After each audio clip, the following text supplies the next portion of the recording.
श्री जड़भरत जी का पावन चरित्र आप श्रवण कर रहे हैं। राजा रहुगण को उपदेश किया कि ये भावाटवी, ये संसार रूपी जंगल जिसमें एक बार जीव आ गया तो निकलना बड़ा कठिन है, ऐसा जंगल है। इतना मनोरम, इतना भयावना दोनों बातें हैं कि इससे निकलना बड़ा मुश्किल है। सदगुरु कृपा हो तो इस भावाटवी से निकल पावे, नहीं तो इसी में फंसा रहता है। ये कभी धन की खोज में अपने अविष्ट भोगों को भोगने के लिए चोरी शुरू कर देता है, बुरे उपाय से ये चोरी करके धन कमाता है। और एक बात ध्यान रखे, पापाचरण से किया हुआ धन पूरे परिवार को दुख और अशांति प्रदान करके नष्ट हो जाता है। चाहे घूस का धन हो, चाहे चोरी का धन हो, बेईमानी का धन हो, अधर्म का धन हो, कभी सुखी नहीं हो सकते कोई भी हो। जब वो धन आएगा तो तुम्हारे परिवार की पहले बुद्धि भ्रष्ट करेगा, स्वास्थ्य खराब करेगा, फिर नष्ट कर देगा। तो इस भावाटवी संसार में सुख भोगने की इच्छा से, धन की लालसा से, जब सही ढंग से धन नहीं मिलता तो गलत ढंग से लोग धन कमाने लगते हैं, चोरी आदि बुरे उपायों से। जहां तहां अपमानित भी होना पड़ता है, पर वो अपमान की परवाह न करके वैर भाव बढ़ा करके बस अपनी वासनाओं की पूर्ति में पूरा जीवन बर्बाद कर देता है। हे रहुगण, इस संसार मार्ग में चलने वाला जीव ये अनेक प्रकार के क्लेश और विघ्न बाधाओं से बाधित होने पर भी इसको भगवान की याद नहीं आती। बस कैसे भोग मिले, कैसे परिवार का पोषण हो, कैसे धन मिले। अगर कोई परिवार में मर जाता है तो उसका संस्कार कर दिया और नयों के साथ आसक्ति जोड़ लेता है। जो नए जन्मे, नए रिश्ते, उनमें आसक्ति जोड़ लेता है। कभी कभी बिछुड़ने के भाव से बिछुड़ने वालों के लिए बड़ा दुख, शोक रोता है। कभी अनुकूल बात बन गई, नाचता है, गाता है, प्रसन्नता मनाता है। पूरा जीवन इसी शोक में, हर्ष में, भोग में, धन में, पारिवारिक जनों में ऐसे व्यतीत कर देता। उसे भगवान की याद नहीं आती कि मैं गर्भ में वादा करके आया हूं कि अब की बार भजन ऐसा करूंगा कि दोबारा गर्भ में ना पड़े। अगर कभी सौभाग्य से इसे साधु जनों का संग मिल जाए तो ये उनसे वंचित रहता है, वहां भी दोष दर्शन करता है, उनकी बात नहीं मानता है। ये निरंतर संसार मार्ग में आगे बढ़ता रहता है। हे राजन, जहां से इसकी यात्रा आरंभ हुई थी वो आज तक वहां नहीं पहुंच पाया, आगे ही बढ़ता चला जा रहा है। अभी तक ये नहीं लौटा। यात्रा कहां से शुरू हुई थी? परमात्मा से। परमात्मा से भोग की तरफ यात्रा हुई, आज तक परमात्मा की तरफ नहीं लौट पाए। जिन्होंने सब वासनाओं का त्याग कर दिया, वह निवृत्ति प्राण संयत आत्मा मुनिजन ही लौट पाते हैं परमात्मा तक। चाहे कोई बड़े बड़े यज्ञों का अनुष्ठान कर ले, हे राजर्ष, परमात्मा तक गति नहीं हो सकती। चाहे संग्राम भूमि में युद्ध करके, प्राण परित्याग करके, ये मैं, ये मेरी, ऐसे अभिमान, इनको भी परमात्मा की प्राप्ति नहीं होती। लोक लोकांतर के सुख भले मिल जाएं, इसलिए जो संसार से पार होना चाहते हैं वे अपने पाप और पुण्य कर्म दोनों को भस्म कर दें और निरंतर भजन करते हुए भगवान को प्राप्त करें। परमात्मा की प्राप्ति का उपाय पुण्य और पाप दोनों भस्म हो जाएं। शरण निरापक पद रमित सकल अशुभ शुभ नंस और देत सहज निश्चल भगत सु जय जय श्री हरिवंश। संसार मार्ग में भटकते हुए प्राणी को यदि साधु संग मिल जाए और भजन में लग जाए तो जहां से चला था वहीं अपने घर लौट जाए। ये परम धाम हमारा घर है, प्रिया प्रीतम हमारे घर वाले हैं। अगर हम प्रिया प्रीतम तक नहीं पहुंचे तो फिर अन्य योनियों में हमारे को ऐसा साधन करने को नहीं मिलेगा।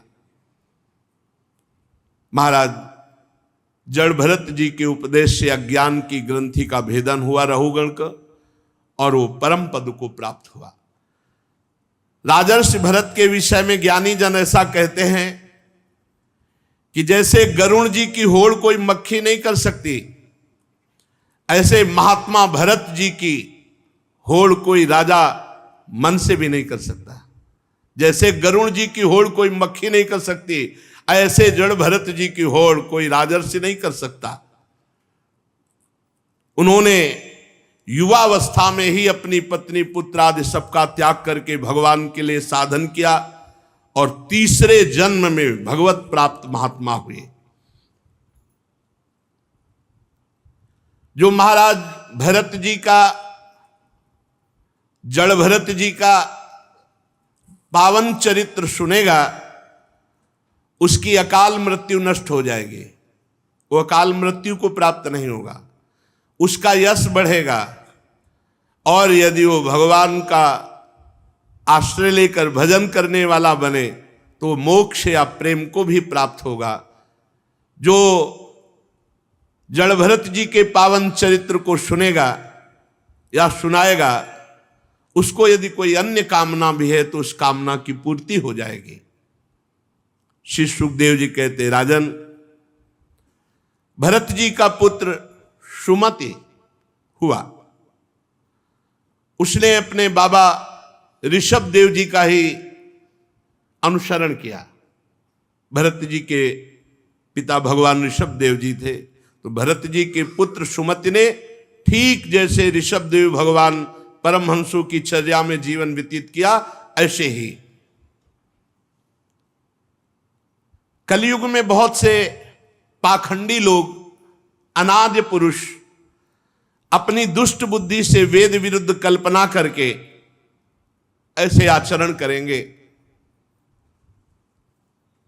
सामर्थ्य नहीं है वैसे आचरण करने की, पर जो दिखावे के लिए सामर्थ्य, वो से पाखंड कहते हैं। पाखंडी लोग ऐसा, जैसा सुमति जी ने वास्तविक भगवान ऋषभ देव जी के मार्ग का अनुसरण करके परमहंसचर्या अपनाई, तो पाखंडी लोग वेद विरुद्ध आचरण करेंगे। सुमति जी के पुत्र देवताजित नामक एक हुए।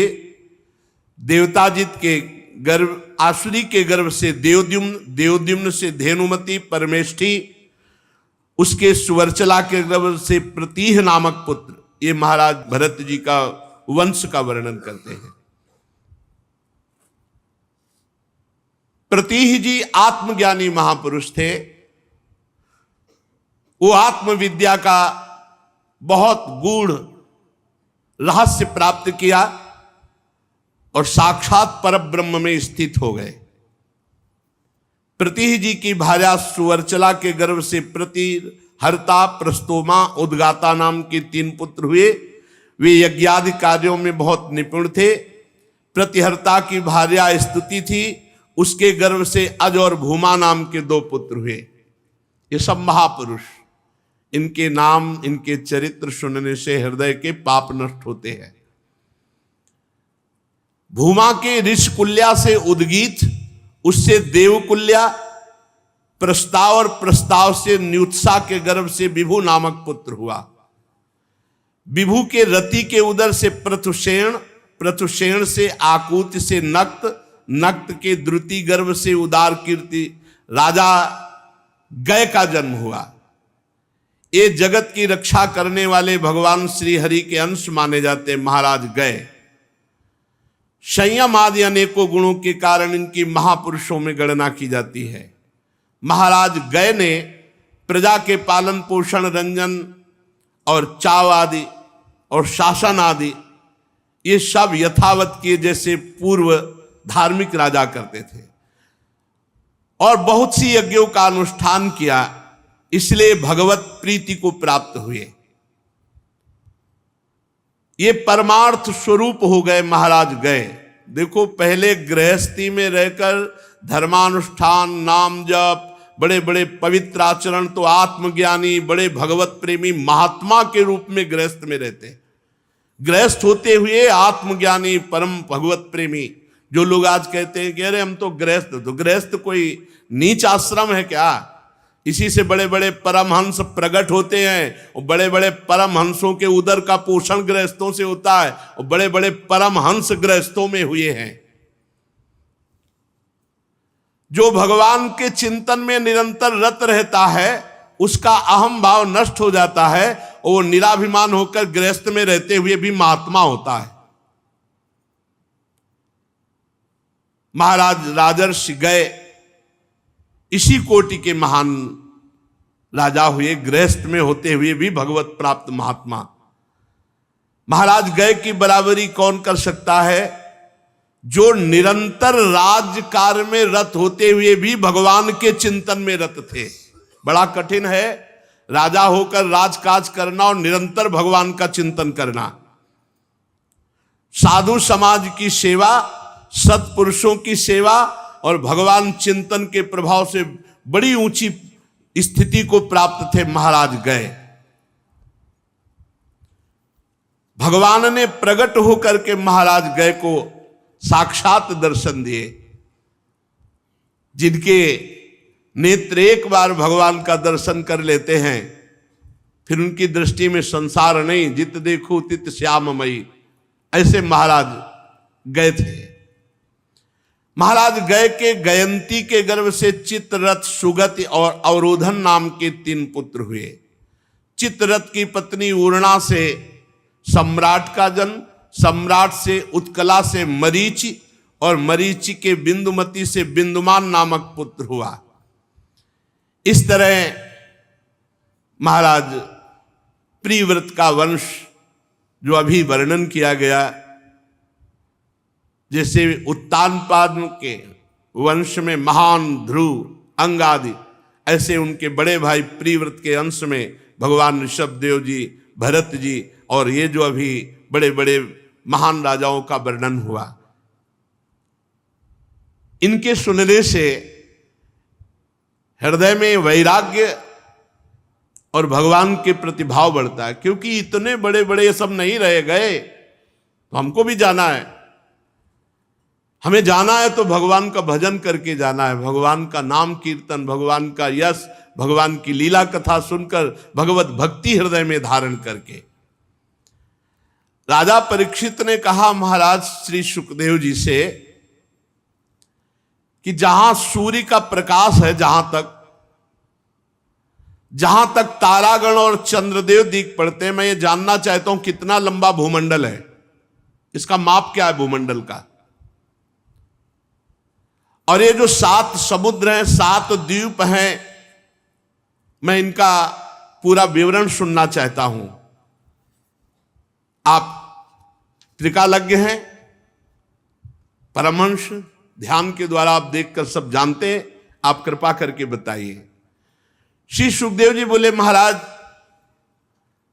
वैसे तो भगवान की माया का इतना बड़ा विस्तार है कि कोई देवताओं के समान आयु पाले और स्वयं सरस्वती जी उसकी जिह्वा में बैठ जाएं और निरंतर वर्णन करे तो भगवान की माया का पार नहीं पा सकता।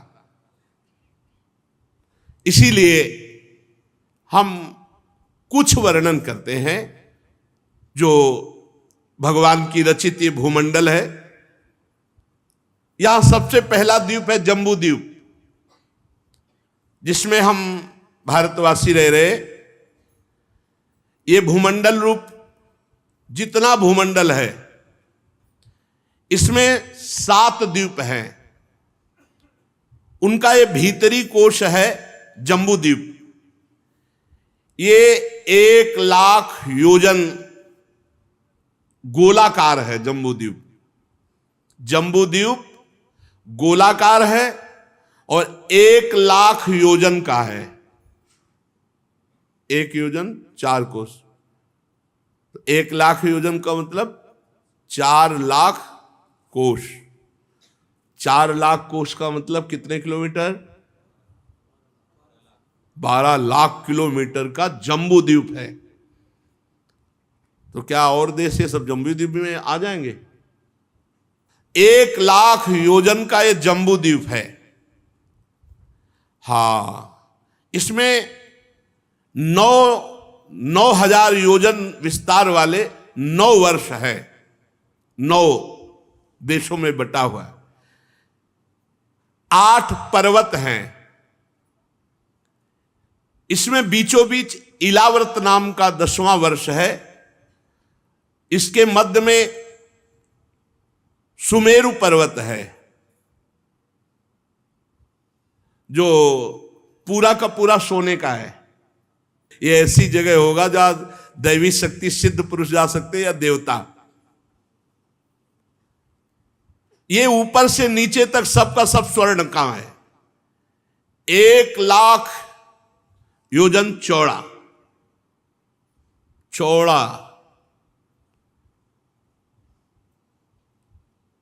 32 हजार योजन के शिखर अलग अलग है।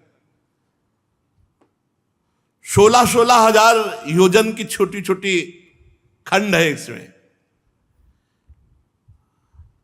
1,00,000 योजन भूमि के नीचे घुसा हुआ है। 84,000 योजन मेरु का शिखर है एक। नील पर्वत, श्वेत पर्वत, श्रृंगवान पर्वत, ये 3 पर्वत रम्यक हिरण्मय कुरु नाम के वर्षों की सीमा बांधते हैं। और ये खारे समुद्र के पास है, खारे समुद्र के समीप, मतलब जम्बू द्वीप में ही है, क्योंकि जम्बू द्वीप में ही खारा समुद्र है। और इन पर्वतों की चौड़ाई 2-2 हजार योजन, और ये सब रत्नों से जटित हैं। नील पर्वत, श्वेत पर्वत, श्रृंगवान पर्वत, अरे रत्न गर्भा भूमि है। इलावर्त के दक्षिण की ओर एक के एक बाद निषद पर्वत, हेमकूट और हिमालय नाम के 3 पर्वत हैं। नीलादि पर्वतों के समान ये पूर्व और पश्चिम की ओर फैले हुए हैं। 10,000 योजन का हिमालय है। 10,000 योजन का हिमालय ऊंचा है। 10,000 योजन तो 40,000 किलोमीटर, 1,20,000 हिमालय। हरिवर्ष किम पुरुष, ये भारतवर्ष की सीमाओं के आसपास है। पहले नाम होगा, पता नहीं क्या नाम है इस समय। तो भारत की सीमा के आसपास, अब पता नहीं उस समय भारत की सीमा कहां तक थी। इलाव्रत के पूर्व और पश्चिम की ओर नील पर्वत, दक्षिण में निषद पर्वत और गंधमादन और माल्यवान नाम के पर्वत विराजमान है। इनकी चर्चा तो महाभारत में आती है पर्वतों की। भाद्रस केतुमाल नाम के 2 वर्षों की सीमा को निश्चित करते हैं। मंदार, मेरुमंदर, सुपार्श, कुमुद, ये 4 पर्वत 10-10 हजार योजन ऊंचे हैं। और मेरु पर्वत की आधारभूता थुनियों के समान ये आसपास है।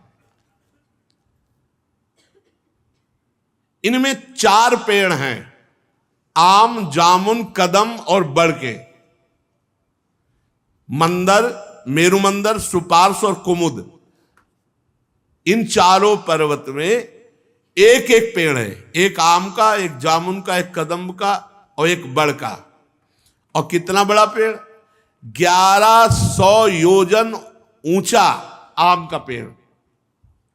1100 योजन, एक योजन का मतलब 4 कोस, तो गिरचोक 4400 पेड़ है कि पूरा। एक आम का पेड़ है, एक जामुन का पेड़, एक कदम्ब का है और एक बरगद का है। और प्रत्येक पेड़ की ऊंचाई 1100 योजन ऊंचा, मतलब 1100 मतलब घेर चौको 4400 नहीं, 1100 तो 4400 और 4400 के किलोमीटर अगर गिने जाए, आप बताओ, इतनी बड़ा पेड़ है तो फिर। और 11,000 योजन ऊंची शाखाएं हैं और मोटाई 100 योजन की है। 100 योजन की मोटाई। और इनसे धाराएं गिरती रहती है, दूध की, शहद की, ईख के रस की और शरबत की, मीठे जल की। इन चारों पेड़ों से दूध की और मधु की और ईख के रस की, मीठे के जल की। पापी पुरुष थोड़ी जाते होंगे या तो सब दिव्यात्मा जाते। इन वृक्षों से नदियां बहती हैं, ऐसी धारा निकल रही, दूध की धारा, शहद की धारा, ईख की धारा, मीठे जल की धारा। हाँ देखो लिखा है, इनका सेवन केवल देवता, सिद्ध पुरुष और यक्ष यही कर सकते, मनुष्य नहीं। मनुष्य के भाग्य में नहीं है, ये है देवता, सिद्ध, यक्ष। नंदन, चैत्ररथ, वैभ्राजक, सर्वतोभद्र नाम के 4 दिव्य उपवन भी हैं। यहां केवल देवताओं का प्रवेश होता है, अप्सराओं का प्रवेश होता है। मंदराचल की गोद में जो आम का वृक्ष है वो 1100 योजन ऊंचा, 100 योजन मोटा और उसके शिखर के समान आम के फल, और उसका स्वाद अमृत, जो उसको चखे तो अमर हो जाए, ऐसा फल आम का। जब वो फटता है तो मीठा मीठा लाल रस इतना निकलता है कि अरुणोदा नाम की नदी बहती है आम के रस की, अरुणोदा नाम की नदी। मीठे मीठे फल गिरते हैं, कितने? बोले शिखर के समान बड़े बड़े, फट फट करके उनसे नदी मंदराचल के शिखर से गिरते हैं। और ये वो नदी बहती है, इसमें केवल पार्वती जी और पार्वती जी की सखियां वही स्नान करती है इस आम के रस में। हाँ तभी तो कहां पहुंच पाओगे। तो उनके अंगों से सुगंध निकलती रहती है, ऐसा सौरभ युक्त, और उससे नदी को स्पर्श करके बहने वाली वायु 10-10 योजन तक सारे देश को सुगंधित रखती है। और इसकी जो मिट्टी जमती है वो जानते हो क्या बनती है? सोना। आम के रस की जो मिट्टी जमती है वो सोना। तो बताया था कि आम का और अब जामुन का वृक्ष जो है बिना गुठली का फल, और वो भी कई विशाल हाथी एक साथ अगर खड़े हो जाएं तो उस फल का, ऐसा जामुन का, और वो जब ऊंचे से गिरता है तो वो भी फट जाता है, तो जम्बू नाम की नदी प्रकट होती है। और जाम्बू नद नाम का इसमें भी स्वर्ण प्रकट होता है, जाम्बू नद नाम का स्वर्ण। मेरु मंदर पर्वत के 10,000 योजन ऊंचे शिखर से गिरकर ये इलावर्त भूमि को सींचती हुई ये जाम्बू नाम की नदी बहती है।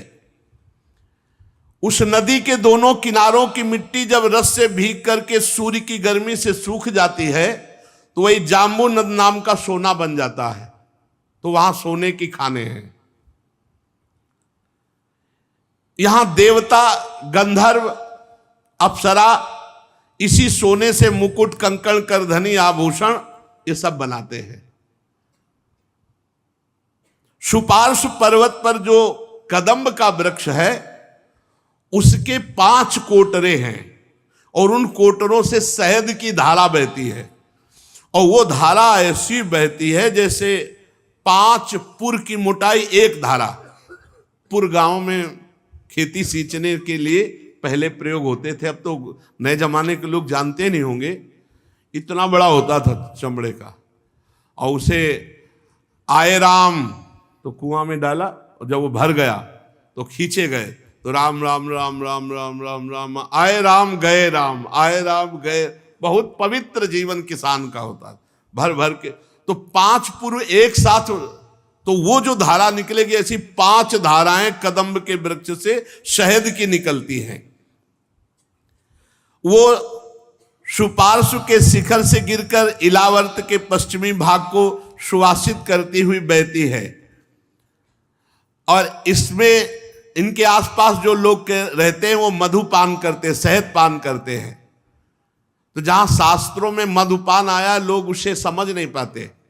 मधुपान का मतलब है शहद, और लोग उसे मधुशाला से जोड़ते हैं। जैसे लिखा है, अंबाजी कह रहे शुम्भ निशुम्भ से, जब तक मैं मधुपान कर रही हूं ऐ दुष्ट, तब तक तू गरज ले, और जहां मैं मधुपान कर चुकी इसके बाद तू एक शब्द नहीं बोल पाएगा। तो उस समय मधुपान, मधु, ये शहद, जहां जहां मधु की बात आती है तो लोग उसे जोड़ते हैं मधुशाला, मतलब शराब से, निकृष्ट बुद्धि। मधुपान मतलब शहद पान करना। उनके मुख से निकली हुई वायु चारों ओर सुगंध फैलाती है। अब जो कुमुद पर्वत पर सतसल्व नाम का वट वृक्ष है, उसकी जो जटाएं हैं उससे इच्छा अनुसार भोग देने वाला दूध प्रकट होता है। इच्छा अनुसार आप दूध में लिया और सोचा दही बन जाए तो दही आएगा। दही, मधु, घृत, गुड़, अन्न, वस्त्र, शैया, आसन, आभूषण, जो इच्छा करोगे उस दूध से निकल आएगा। दूध ऐसा है कि दही, मधु, घृत, गुड़, अन्न, वस्त्र, शैया, आसन, आभूषण, सब पदार्थ ये सब मायाकृत है। हम तुम वृंदावनवासी हैं, जहां जिनकी माया से ये प्रकट हुआ है, उन प्रभु के नजदीक सौभाग्य हम लोगों के जोरदार है, उनके नहीं जोरदार है। वो ये सब खा पी के भी मरेंगे, हम श्री जी के पास जाएंगे। इनके दिए हुए पदार्थों को जो पाता है, सुनो, झुर्रियां नहीं पड़ती, बाल नहीं पकते, पसीना नहीं आता, थकान नहीं होती, दुर्गंध नहीं शरीर में बनता, बुढ़ापा नहीं आता, रोग नहीं होती, सर्दी गर्मी पीड़ा ये नहीं, रोज नई कांति चेहरे की, अंग में कभी पीड़ा नहीं होगी, कष्ट नहीं सताएगा, पूरा जीवन सुखमय जाएगा। जो इन नदियों के किनारे, हाँ यही है, मृत्यु लोक में है, पर मरेंगे तो है ही है, मृत्यु लोक है। राजन, कमल कर्णिका के चारों ओर जैसे केसर होता है, ऐसे मेरू के मूल देश में कुरंग, कुरर, कुसुम, वैकंठ, त्रिकूट पर्वत, शिशिर, पतंग, रुचक, निषद, श्रीनिवास, कपिल, शंख, वैदूर्य, जारुद, हंस, ऋषभ, नाग, कालंजर पर्वत और नारद, ये 20 पर्वत सुमेर पर्वत के आसपास है। इसके सिवा जठर और देवकूट नाम के 2 पर्वत और हैं जो 18 हजार योजन लंबे हैं। ये सब स्वर्णगिरी मेरु पर्वत के आसपास, इनके बीच में सुमेरु पर्वत जगमगाता है, और सुमेरु के शिखर पर ब्रह्मा जी की बैठक है। ब्रह्मा जी की बैठक है, ऑफिस, ब्रह्मा जी बैठते सुमेरु के शिखर पर। चारों ओर सुमेरु के शिखर पर करोड़ योजन विस्तार वाली ब्रह्मा जी की बैठक है। करोड़ योजन, 1 करोड़ योजन के विस्तार वाली सुमेरु पर्वत पर ब्रह्मा जी की बैठक है। फिर उसके नीचे इंद्र की बैठक है, फिर उसके नीचे 8 लोकपालों की बैठक है। इस तरह से सुमेरु में इन बड़े बड़े महापुरुषों की बैठक है। जब राजा बलि की यज्ञशाला में भगवान वामन रूप लेके गए, त्रिलोकी को नापा, तो अपना एक श्री चरण इतना बढ़ाया कि ब्रह्मलोक पहुंच गया। तो ब्रह्मा जी ने भगवान के उस बाएं पैर के अंगूठे के नख से जो ब्रह्मांड कटाह का ऊपरी भाग फट गया था, तो उससे ब्रह्मांड के बाहर जलधारा आने लगी। उस जलधारा से श्री भगवान के चरण धोए, तो उस निर्मल धारा का स्पर्श भगवान के चरणों से हुआ, तो उनका नाम पड़ा भगवतपदी। उस समय भगवतपदी, और वो हजारों युग वही स्थित रही। हजारों युग व्यतीत हो गए, वहीं स्थित रहे, तब तक उनका नाम भगवतपदी था।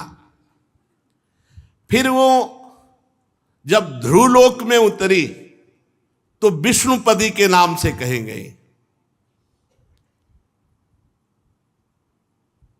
नित्य प्रति बढ़ते हुए भक्ति भाव से ध्रुव जी सेवन करते कि हमारे भगवान श्री हरि का चरणोदक है, तो वहां विष्णुपदी अत्यंत गदगद कंठ से रोज रोमांचित होकर ध्रुव जी विष्णुपदी जी का सेवन करते। आत्मनिष्ठ सप्त ऋषिगण ध्रुव जी की परिक्रमा लगाते हैं और अपनी तपस्या की सिद्धि मानकर आदर पूर्वक जटाजूट सहित इन्हीं विष्णुपदी में स्नान करते। निष्काम हृदय, भगवान की प्रेम भक्ति बढ़ाने वाली, वैराग्य सुदृढ़ करने वाली, आत्मज्ञान प्रदान करने वाली ये विष्णुपदी जी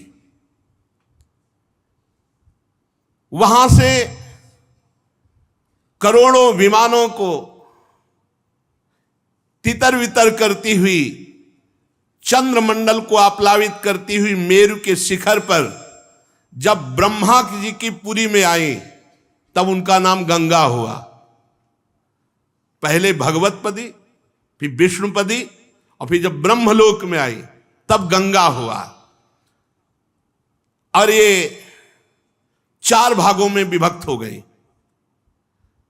सीता, अलकनंदा, चक्षु और भद्रा, गंगा जी 4 नामों से ब्रह्मलोक में विभक्त हो गई। सीता नदी, अलकनंदा नदी, चक्षु नदी और भद्रा नदी 4 दिशाओं में बहने लगी। सीता ब्रह्मपुरी से गिरकर केसराचलों के सर्वोच्च शिखरों पर होकर नीचे की ओर बहती हुई गंधमादन के शिखरों पर गिरती हुई भद्रास वर्ष को प्लावित करती हुई खारे समुद्र में जा मिली। इसी प्रकार चक्षु माल्यवान के शिखर पर पहुंचकर वहां से बेरोक टोक केतुमाल वर्ष में बहती हुई पश्चिम में जाकर समुद्र में जा मिली। मेरु पर्वत के शिखर पर उत्तर की ओर गिरती हुई पर्वत से दूसरे पर्वत पर जाती हुई श्रृंगवान शिखर से गिरकर उत्तर कुरुदेश में उत्तर के समुद्र में जाकर के भद्रा जी मिल गई। अलकनंदा जी ब्रह्मपुरी से दक्षिण की ओर गिरकर गिर शिखरों को लांघती हुई हेमकूट पर्वत पर पहुंची और वहां हिमालय के शिखर पर विराजमान हुई। भारतवर्ष में प्रवाहित होती हुई फिर जाकर के मिली। जो भारतवर्ष में प्रवाहित हुई गंगा जी, इनके स्नान मात्र से अज्ञान का नाश, पाप का नाश होकर और एक एक गोते में अश्वमेध यज्ञ, राजस्व यज्ञ का फल प्राप्त होता है। भारतवर्ष सबसे श्रेष्ठ इसीलिए कर्म भूमि है क्योंकि जहां गंगा जी प्रवाहित हो रही है। 8 वर्ष तो स्वर्गवासी पुरुषों के बचे हुए भोग भूमि है, केवल भारतवर्ष ही कर्म भूमि है। जो और वर्ष है ये भोग भूमि है, केवल भारतवर्ष कर्म भूमि है। देवतुल्य मनुष्य भोग केवल भोग रहे हैं अन्य देशों में, यहां केवल कर्म भूमि, इसीलिए भारत महान। गंगा जी ब्रह्मलोक से भगीरथ जी की पावन तपस्या के द्वारा भूतल पर आए। अगर भगीरथ जी तपस्या ना करते तो गंगा जी ब्रह्मलोक में ही स्थित रहती। उन्हीं की भारी तपस्या से भगवान महादेव जी ने प्रसन्न होकर अपनी जटाओं में रोका और जटाओं से फिर गंगा जी हमारे इस भारत देश में प्रवाहित हुई। बड़ा पावन देश है जहां गंगा यमुना। यार अपना काम बना लो इस जन्म में, खूब अच्छे आचरण करो, नाम जप करो, सत्संग सुनो, मन की जो गलत वृत्तियां हैं उनका आंतरिक विरोध करो। नहीं भाई, मुझे बहुत जन्म व्यतीत हो गए तेरी सलाह से कार्य करते हुए, अब तो हम हरि गुरु की आज्ञा में चले। और नाम जप करोगे तो आपको बल मिलेगा मन से लड़ने का, और इसी जन्म में मंगल मूड में भगवान की प्राप्ति कर लो। बहुत सुंदर पावन देश में जन्म हुआ जहाँ गंगा यमुना, जहाँ एक से एक परमहंस, एक से एक भगवत प्रेमी महात्मा। अब हमारा मानव जन्म व्यर्थ ना जाना चाहिए। खूब राधा राधा नाम जप करो, अपने आचरणों को पवित्र रखो। शेष चर्चा आगे। श्री राधा वल्लभ लाल की।